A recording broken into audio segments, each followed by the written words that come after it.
বেঁচে আছি মানে জোহর আসর মাগরিব ঈশা পড়তেই হবে। একটু আগে সিগারেট খেয়েছি, একটু পরে আজান হয়েছে, নামাজ পড়তে হবে।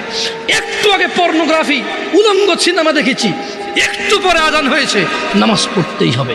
ঘুমের মধ্যে কাপড় চোপড় নষ্ট হয়েছে, মা জানে, বাপ জানে, ভাবি জানে, বোন জানে, সবাই জানে। এখন গোসল করলে সবাই বুঝবে কেন গোসল করছো।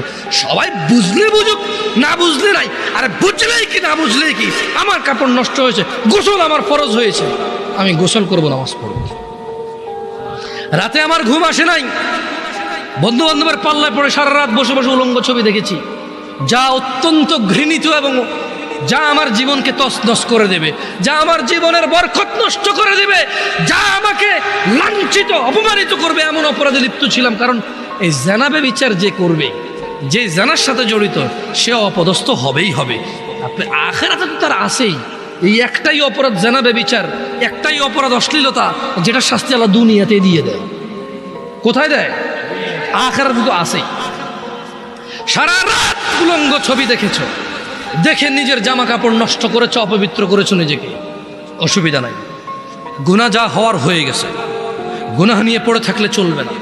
গুনাহ যা হওয়ার হয়ে গেছে, গুনাহ নিয়ে পড়ে থাকলে চলবে না।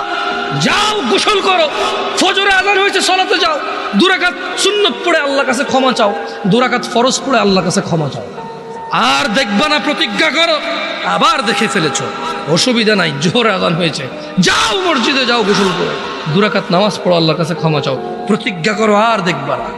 আবার দেখে ফেলেছো, অসুবিধা নাই, পরের ওয়াক্ত আযান হয়েছে, যাও মসজিদে যাও।